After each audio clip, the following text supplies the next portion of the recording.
Pacific Ocean was overflowing the borders of the map. There was no place to put it. It was so large, wild and blue that it didn't fit anywhere. That's why it was left in front of my window. Agates of Isla Negra, mist-colored or light blue, softly carmine or deep green, or violet, or reddish, or variegated on the inside like clusters of muscat grapes, and often static with transparency, open to the light, surrendered by the honeycomb of the ocean to the whim of the crystal, to purity itself. And when we finally arrived to rest wrapped in void, a boat of stone still wanted to ship us toward where without wings we couldn't fly, without dying. This we endured when we were tired and the mountain rage was hard, heavy as a chain. Only then my journey ended, here, beyond where death began. The sea is dry at night. It retains its dimension, its power, and it swells. It enters my house to find out what and how much I have. It enters by night, before dawn. Everything in the house is still and salty. The plates, the knives, the things scrabbled by contact with its wildness, loathe nothing, but become frightened when the sea enters with all its cat yellow eyes. Hi everyone, and welcome back to my YouTube channel. I am back from a long time gone and also from my vacation this year, and it feels so good being back and being able to do videos again. And of course my video back would be a book review. One of the many great books I've taken the time to read during the summer, because I have been in the longest reading slump ever, but I found my way back to books and literature and the love of reading through quite some heartwarming and heartfelt reads. One of which is actually poetry. I read tons of poetry, and today I want to share with you some of my favorite books or poetry books and the work of one of my favorite poets to date. That is Pablo Neruda, and today we're talking about Isla Negra, his collection of poems about the place, which is called Isla Negra or Isla Negra. I don't know the exact pronunciation, which is an island in his home country of Chile. Now, starting off, I want to give a big shout out to obviously Pablo Neruda. He's a great poet. I've appreciated his work for a very long time, but it has always been in a fragmented type of way. I just read his poems sometimes online, sometimes in different types of poetry collections or essays, but it was never a full collection by him in the form of a book, and this is the first one that I got to read, and I just picked it up so randomly at the local English bookstore here in Munich before going on vacation, and it's been such a great decision.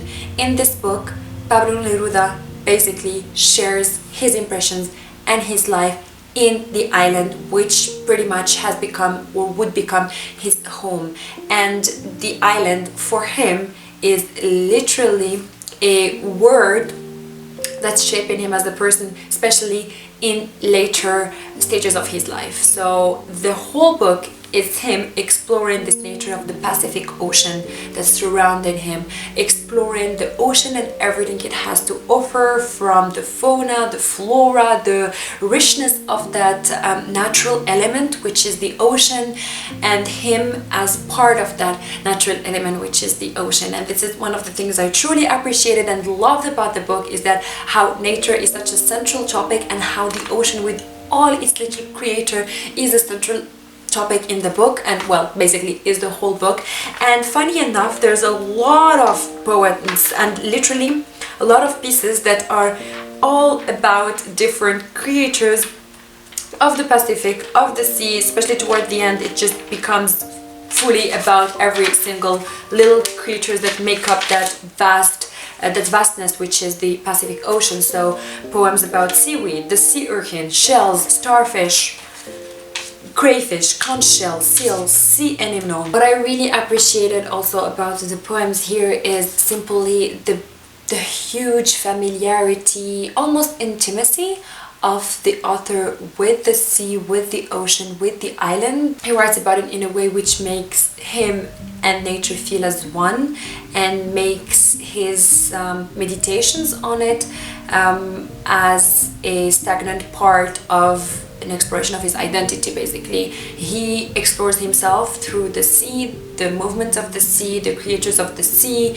the different phases of the sea, the different this whole being of the sea is used as some sort of starting point for him to explore his own self and his life, a life of service, a life of exile or political resistance as well, because he was actually an ambassador of Chile, the ambassador of Chile to Spain, or in Spain, and that's around the time in the 30s when the Spanish Civil War broke and he had to leave. And he actually wrote a lot of poems about Spain. I think the collection was called Spain in My Heart.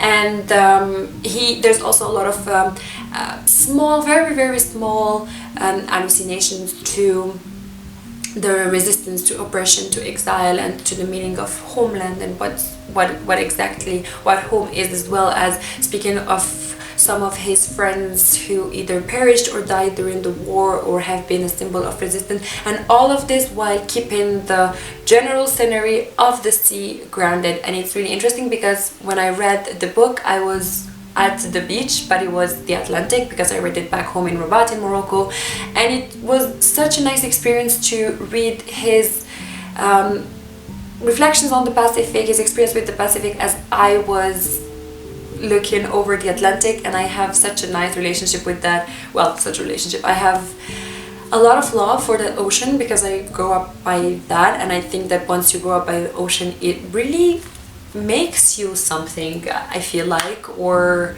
does play around with who you are and your relationship with nature on a greater scale. And I think that this is what happened a little bit while reading Isla Negra by him.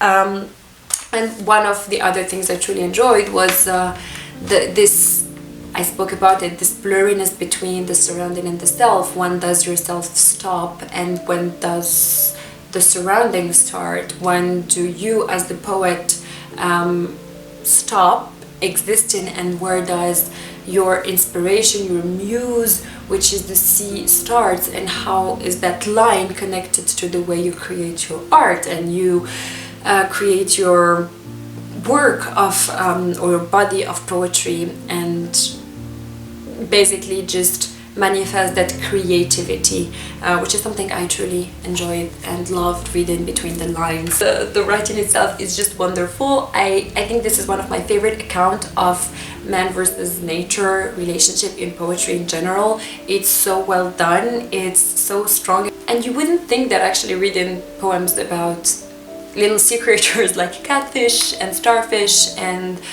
stones would have that much power in terms of poetic resonance as it did. And when I read this, I realized that there was so much inspiration from the sea, and it was so powerful, the way he played with it. There was a lot of going back to some forms of mythology. There was a lot of little winks to Greek mythology, Roman mythology, while playing with the elements of nature and the elements of the sea, and it just takes you away. And I feel that the fact that I read that in the ocean had added so much to my experience consuming the art, and I would highly recommend reading that within that type of environment. It just changes your experience as a reader, and you enjoy the poetry very much differently, I guess. It is divided into some parts. So there is the first part, which is the house in the sand. The second part is the stones of Chile. The third one is Sea Quake. I want to give a shout out to the translators, like we always do, because it's thanks to them that we obviously have that work translated to English. The translators are Maria Giacchetti, Denis Maloney, and Clark M. Zlochu. They are the one that translated the different parts of the book.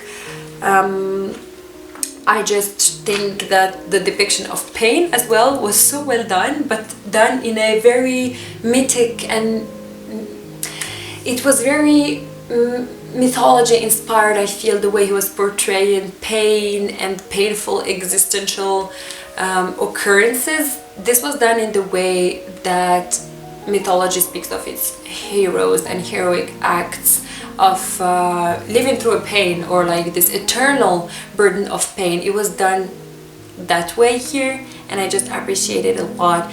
It's such an amazing voyage of poetry. Very well done, very beautifully done.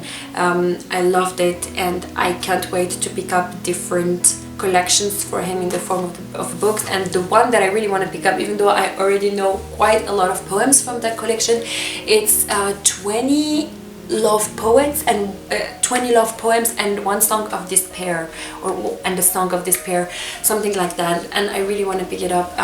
He is also a Nobel Prize winner. Yeah, I think that's what I have to say about this collection. I hope you will pick it up soon. Maybe it's not your entry gateway to poetry, but I would say if you have read poetry in your life before, you can definitely pick that up and enjoy it. And as I always say, poetry is made for different people to enjoy it differently. There is no standard way to enjoy your poetry. Let me know in the comments down below if you've read any Neruda works before, or if you are fond of any sort of poetry which is well, international poetry, not English or American poetry. Then please let me know some of the translated work that I should check out. It can also be French or Arabic, but I'm also used to those. But I'm very keen on discovering different types of poetry that this world has to offer, and I'm sure there are many. With that being said, thank you so much for being here. Don't forget to subscribe if you are new to this channel and enjoy reading books and literature. That's what I share mostly here. And thank you so much for sticking around and being here always. And I will see you guys soon. Bye.